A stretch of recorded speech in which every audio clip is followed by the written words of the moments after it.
I opened my eyes to the harsh, white ceiling lights of the recovery room, the taste of anesthesia still heavy on my tongue. The surgery was over.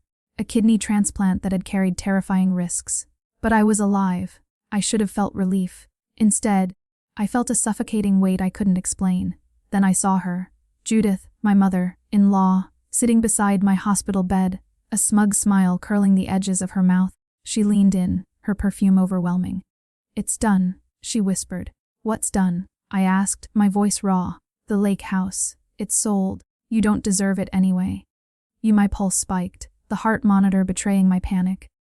"You what?" Judith chuckled like it was all so obvious. "You're too sick to manage it. Brian and I made the call. For your own good." It felt like a truck had hit me. That house wasn't just property. It was my father's legacy, the place I'd painted my first canvas, the porch where he taught me to fish, the oak tree where we buried our dog Max. It was mine. The betrayal stung sharper than any scalpel. While I was under anesthesia, fighting for my life, they'd taken everything. My own husband and his mother. Behind my back, without my consent. "You forged my signature." I rasped. She smirked. "Medical power of attorney. You gave it to Brian, remember? We just expanded the interpretation." That moment split my world in two. I wasn't just recovering from surgery. I was waking up to a reality where the people closest to me had plotted like vultures circling my hospital bed. To everyone who's ever been dismissed, used, or underestimated when you were at your weakest, this story is for you. Comment below if someone ever tried to erase you while you were still breathing. Like, share, and subscribe. Because sometimes, surviving isn't enough. You have to rise. Panierage Lake wasn't just any lake. It was my lake. My childhood summers lived on its shoreline. Hot July afternoons building driftwood forts. The tang of lemonade on my tongue. The low hum of cicadas at dusk. But above all, it was my father's laughter echoing through the woods. His big, booming laugh that made everything feel safe. He bought the lake house the year I turned 6. A modest, 2-story cedar, paneled cabin perched on a gentle hill. He'd spent every free weekend working on it, adding a wraparound porch, carving a heart into the old oak tree with our initials. "This place," he used to say, "isn't just wood and walls. It's where you find yourself when the world forgets you." After he died of a heart attack, the house became sacred. I couldn't go for a while. Too painful.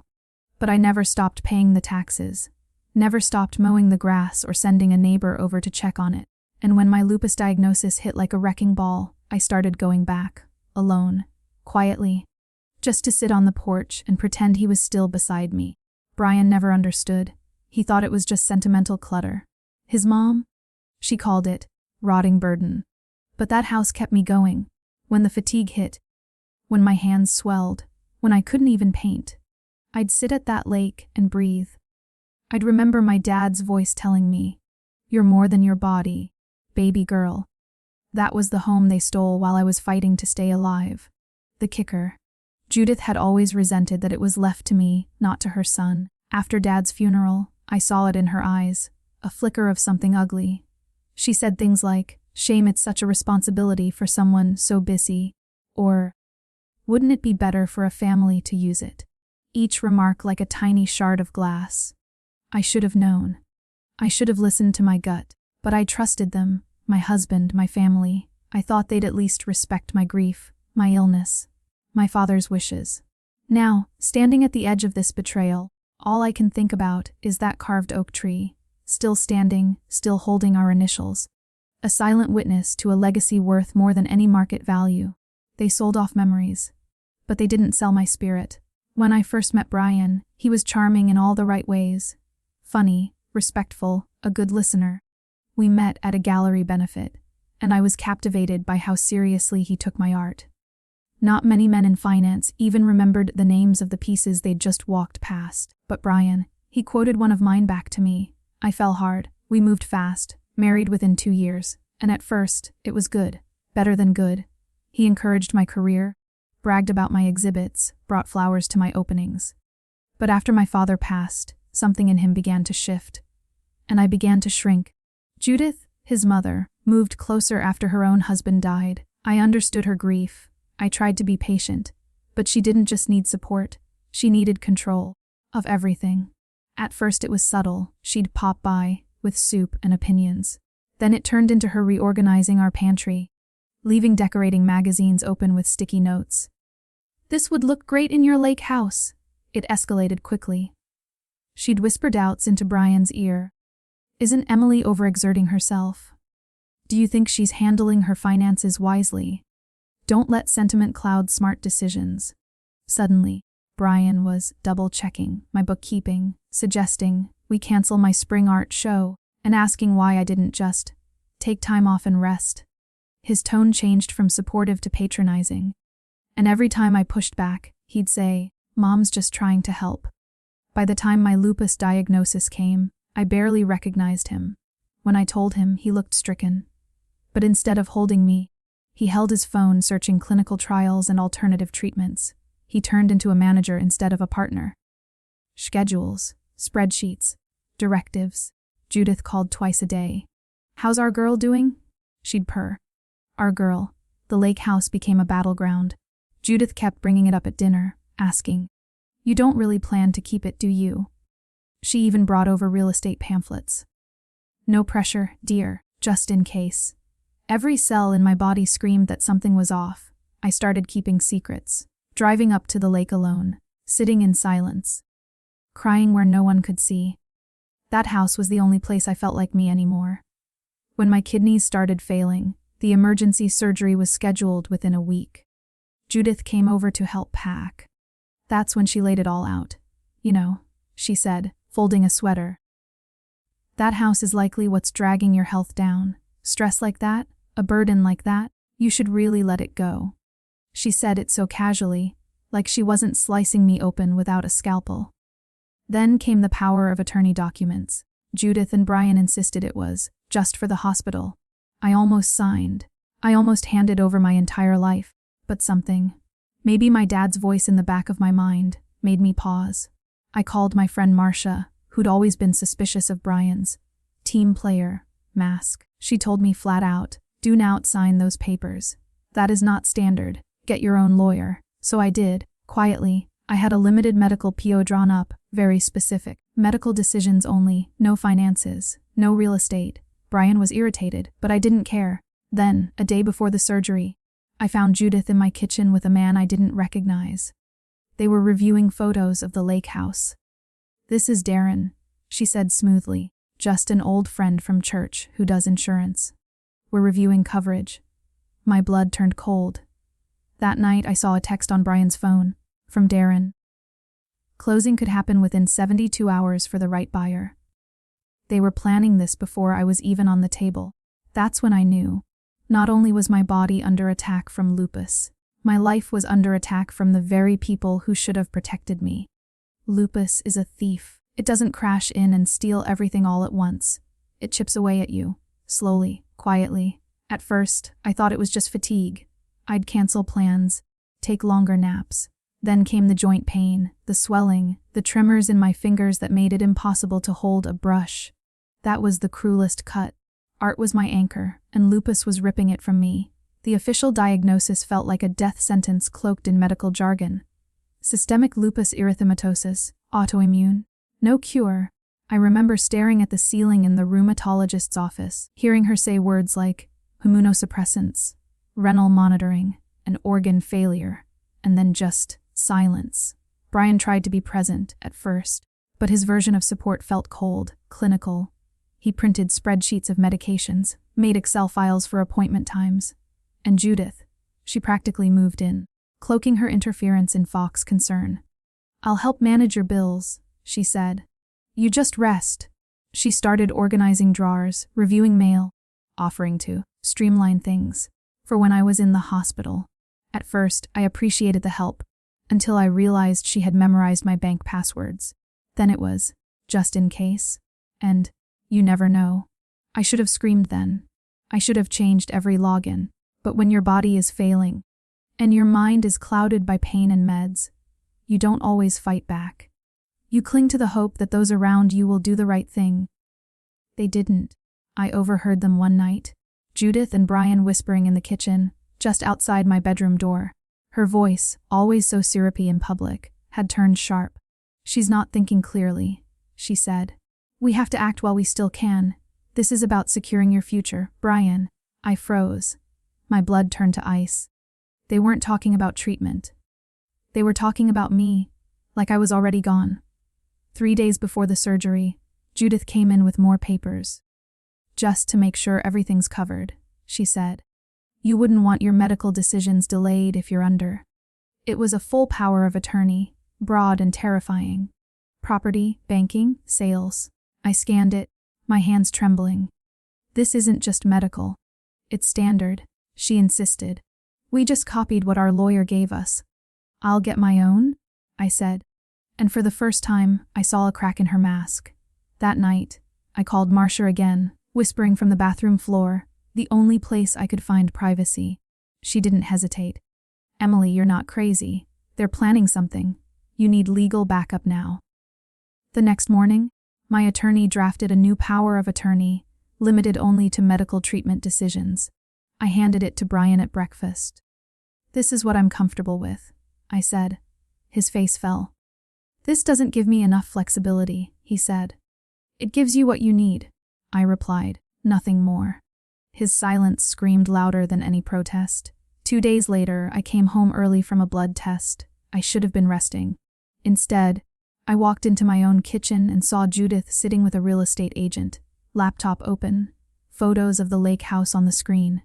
They both jumped like guilty teenagers. "This is Dameron," Judith said, stammering. "He's just reviewing insurance." "Really?" I asked. "Because that looks like a listing draft." Darren flushed. I was just giving an opinion." Judith's smile didn't reach her eyes. "Emily, you're being paranoid. You're under so much stress." That night, Brian didn't come to bed. I heard him on the phone with his mother in the living room, whispering, "I don't know, Mom. Maybe we shouldn't. She's so attached. She's sick, Brian. You think clearly for her." They thought I was asleep. They were wrong. The next morning, I made a silent vow to survive the surgery, and then burn it all down. The night before I went under, I found a business card tucked inside one of Judith's handbags on the counter. Darren's. On the back, he'd written, "Buyer interested. Can close within 72 hours." They were planning to sell the house while I was on the operating table. The audacity, the cruelty, the cold, calculated betrayal. That lake house was my safe space, my connection to my father, the one place lupus hadn't reached, and they were trading it for cash before I'd even made it out of recovery. But they didn't know my father had seen this coming. They didn't know he'd built a back door. They didn't know the trap they were walking into. The morning of my surgery was quiet. Too quiet. The sky hung heavy with gray clouds, and even the birds seemed hesitant to sing. Brian drove me to the hospital, checking his phone more than he looked at me. He barely spoke. When he did, it was clipped, rehearsed, like he was reading from a script. At the hospital, Judith was already waiting in the lobby, a bright smile plastered on her face like this was brunch, not a major surgery. "Wouldn't miss this for the world, dear," she cooed. "You're part of the family." Every step of the pre-op felt like I was being processed instead of cared for.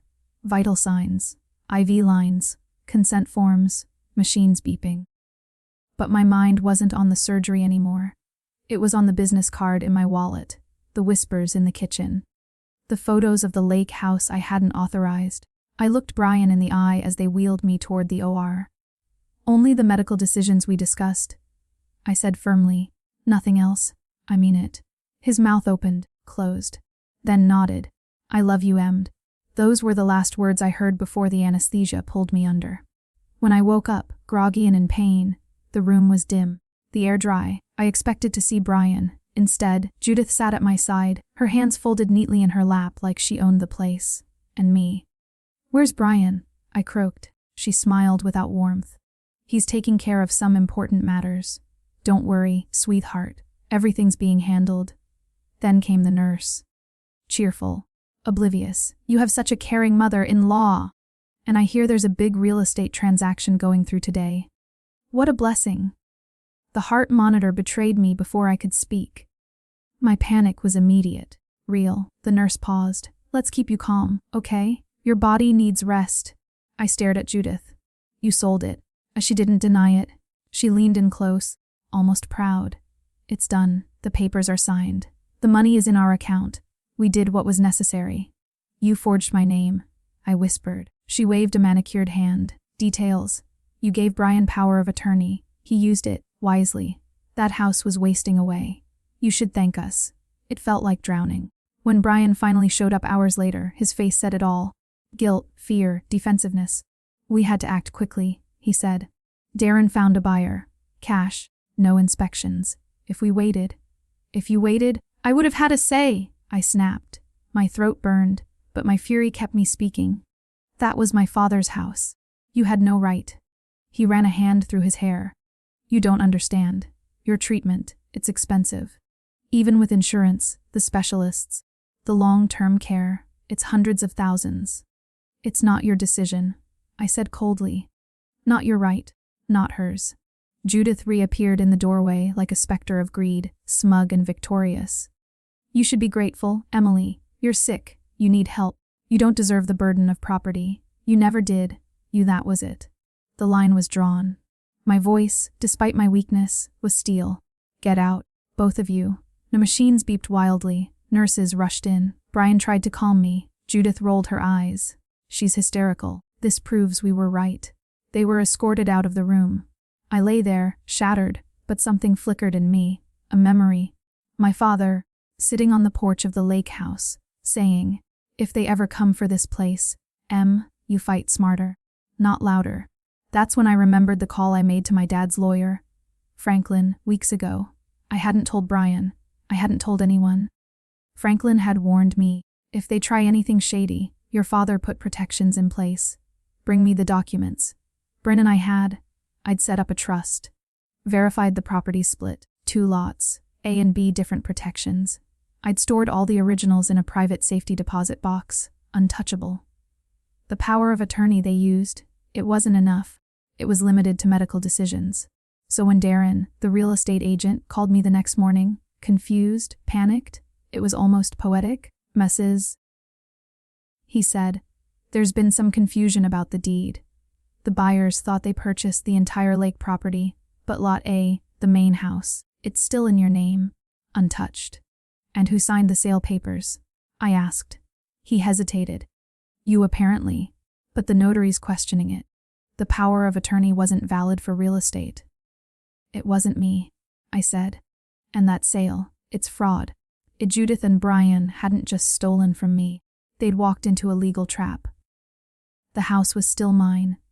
Franklin's voice was calm, but I could hear the satisfaction humming beneath it like a distant drumbeat. They triggered it, he said. The clause, I asked, barely able to sit upright in my hospital bed. Exactly. The fraud protection clause. Your father, he saw this coming. Franklin had been my dad's lawyer for over 20 years. A quiet man with sharp eyes and a memory like a steel trap. When Dad died, Franklin had handled the estate, and as I now realized, the safety net he'd quietly put in place for me. Here's the genius. Franklin explained, almost admiringly. Your dad split the lake property into 2 legal lots, Lot A, the main house and land, and Lot B, the guest house and dock, each with different deeds, protections, and access, selling one without your explicit, in-person signature on both deeds. That was the trap. And since I didn't sign anything, they just handed you full ownership, he finished. The clause your father inserted states that any unauthorized sale or transfer attempt without your direct consent automatically terminates all claims from other family members, including a spouse. I leaned back into my pillow, dizzy, not from pain this time, but from the weight of poetic justice. So what happens now? We've already filed injunctions. The funds from the guest house sale, roughly $425,000, have been frozen. The title company is cooperating, and the buyers are understandably shaken. And Brian and Judith. That's where it gets fun. 2 days later, against my doctor's advice, I discharged myself with strict medical instructions and Marcia by my side. She rented a van, packed my things, and drove us straight to the lake house. Franklin coordinated everything. As we pulled up the gravel road, I saw the cars first. Brian's BMW, Judith's Lexus, a contractor's truck, a sheriff's cruiser parked squarely in front. "They're here," Marcia said. We stepped onto the porch slowly, my legs still weak, my heart pounding, but I was ready. On the deck a storm was already brewing. Judith was shrieking at Sheriff Thompson. Brian stood off to the side, head bowed like a guilty schoolboy. The real estate agent, Darren, stood awkwardly beside a couple I didn't recognize, presumably the buyers. "I don't care what some document says." Judith snapped. That sale was legal. The sheriff didn't flinch.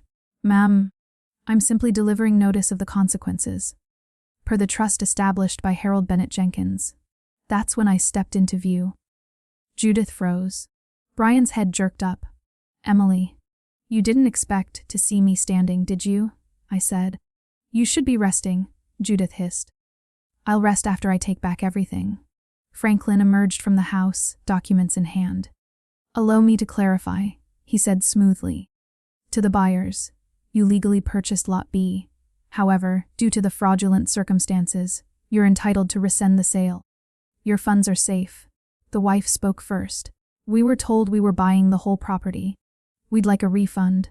Darren turned red. "They presented full ownership. I didn't realize." "You didn't check," Franklin corrected. "That's on you." He turned to Judith and Brian.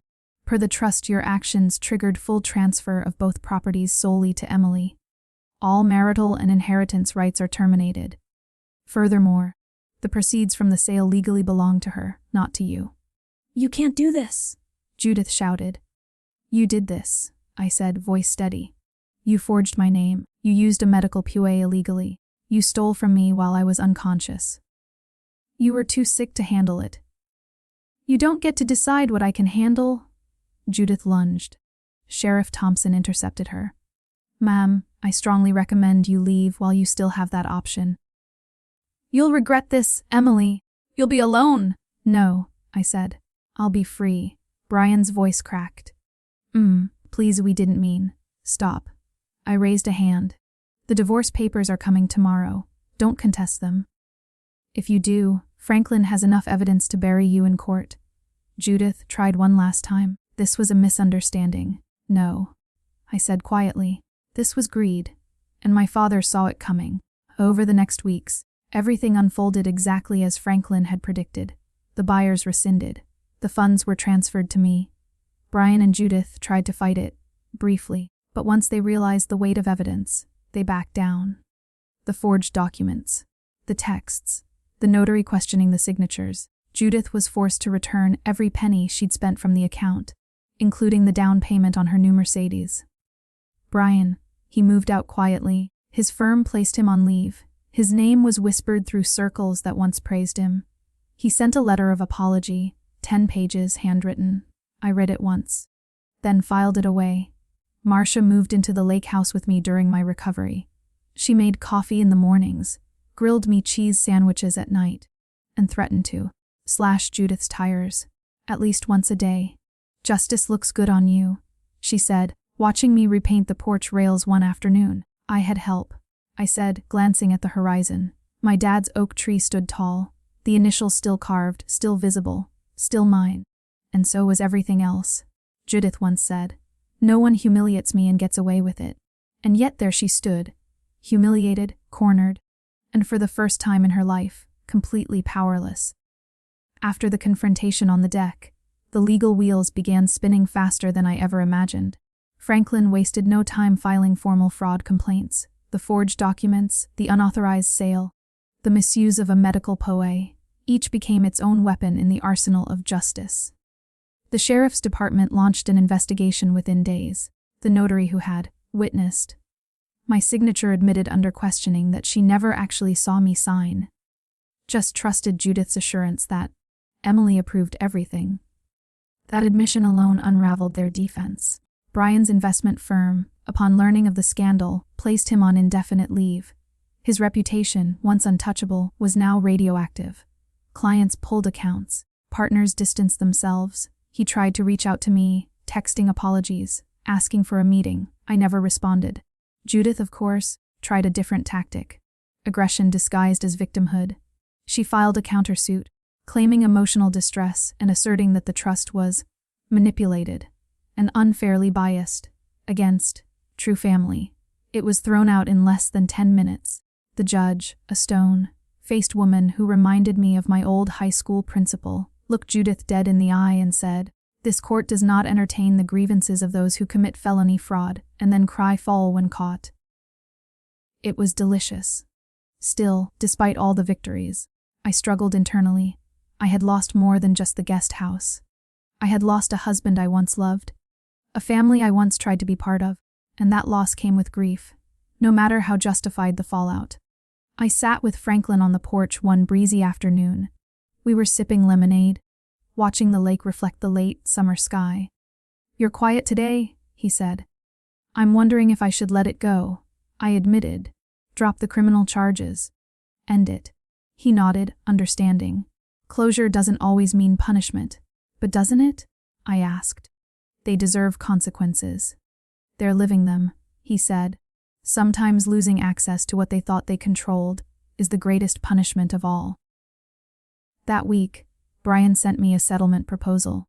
In exchange for me dropping criminal charges, he would fully admit wrongdoing in writing, forfeit any and all claims on my property, assets, or future earnings, sign an uncontested divorce agreement, provide a detailed timeline of events regarding the fraud. Franklin reviewed it. "Legally, it's solid, and if you want to be done with him, this is the fastest way." I sat with the offer for 3 days. Marcia was furious. "He stole from you while you were unconscious. He doesn't get to walk away." But I wasn't thinking about Brian. I was thinking about peace. Eventually, I agreed, with one caveat. He had to write me a letter, not for court, not for lawyers, just for me. 3 days later it arrived, 10 pages, typed, signed. He outlined how Judith had begun whispering about the lakehouse, just days after my father's funeral. How she'd planted fears in his mind. About my illness, about finances, about protecting our future. He admitted he believed her. That he let fear override love. That he knew it was wrong but did it anyway. "I lost you before I ever realized what I was giving up," he wrote. "And I will regret that for the rest of my life." I cried reading it, not because I wanted him back, but because grief needs a name, and now it had one: betrayal. Judith, however, wasn't done. She refused to repay the 30 zalozin she had spent from the sale proceeds, until the court froze her accounts and issued a seizure order on her car, her handbags, and her golf club membership. That broke her. Within 48 hours, her lawyer called Franklin. "She'll pay." "Smart woman," he said dryly. By the time autumn rolled in and the leaves around Pineridge Lake turned gold and crimson, the legal proceedings were finalized. The divorce, uncontested. Brian walked away with nothing but his guilt. The money, recovered. The trust, reinforced. My health, improving every day. But more than that, my life was mine again. No more tiptoeing around Judith's opinions. No more shrinking to fit Brian's expectations. The lake house stood quiet and still, watching it all unfold like an old friend who always knew I'd return. And as for the guest house, I had plans, big ones, not to rebuild it exactly as it was, but to reimagine it. Because some legacies are meant to groaning. The lake was still that morning, the kind of stillness that almost hums. Mist hovered just above the water, the sun a shy glow behind a wall of clouds. It was the first day I walked the property alone since the entire ordeal ended. No Judith, no Brian, no legal drama waiting like a thundercloud, just me and silence. But silence doesn't always mean peace. I ran my hand along the weathered railing of the main house porch, the one Dad and I built together when I was 14. It had been my sanctuary for decades. And now, after everything, it was finally mine again, legally, undisputedly. But it didn't feel untouched. The house remembered, and so did I. I stood where the guest house once stood, now an empty patch of earth framed by the trees my father refused to cut. The buyers who almost took it stood here once, thinking it was theirs. Judith had promised it. Brian had sold it. All behind my back. The demolition crew never came. The fraudulent deal was rescinded. The title restored. And yet, the wound remained. It wasn't the building I mourned. It was the betrayal that tore through it like rot. Marcia joined me mid-morning, carrying 2 mugs of coffee and a bag of warm scones. "You look like you're trying to talk to ghosts," she said. "Maybe I am," I replied. We sat in folding chairs on the grass. I told her I kept expecting to feel triumphant. Instead, I just felt tired. Like winning still cost me too much. You lost your husband, your trust in your family, and a piece of your history, she said. No one comes out of that clean. I keep wondering if I should have seen it coming. You did, she said. That's why you protected yourself. That's why you're here. We toasted to that. Two women, bruised but not broken, sitting on the ruins of what someone else tried to steal. And suddenly, the ground didn't feel like loss anymore. It felt like a beginning. That summer at Pineridge Lake felt like stepping into a parallel life. One where pain had passed but left its signature behind, like the faded scar from an old burn. The days stretched long and warm, and for the first time in years, I wasn't bracing for the next blow. I was building. Not walls, not defenses, but a life. I didn't replace the guest house. I planted lavender and wild daisies where it used to stand. The soil still held the stories of betrayal, of loss, but also of forgiveness. I watered it anyway. Not for what was, but for what could grow now. Neighbors I'd barely known before started showing up.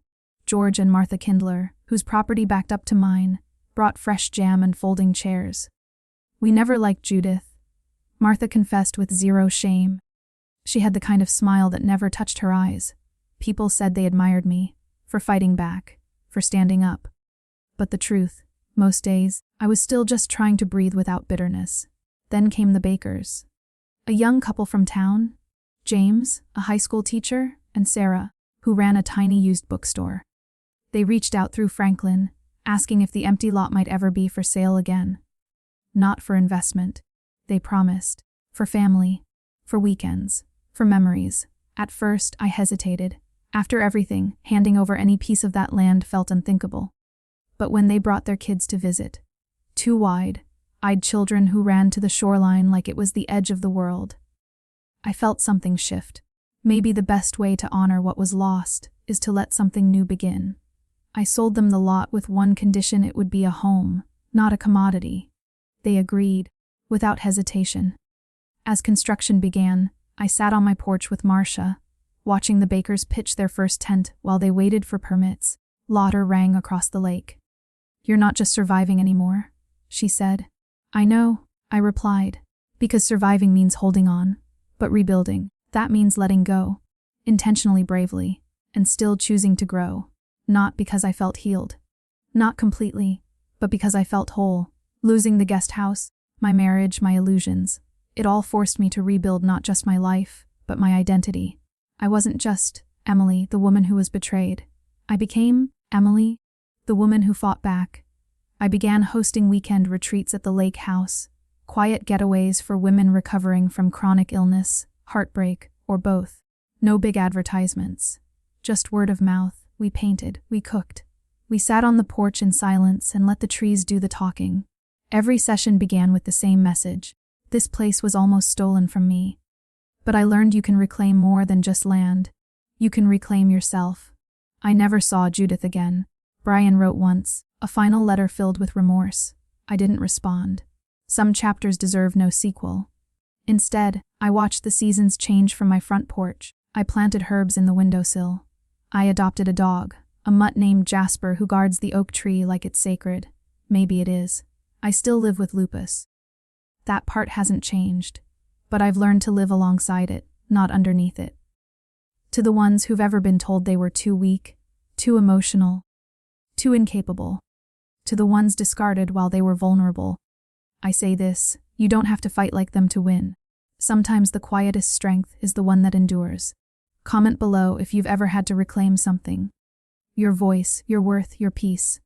Like, subscribe, and share this story with someone who needs the reminder: what others try to take from you doesn't define you. What you choose to rebuild does.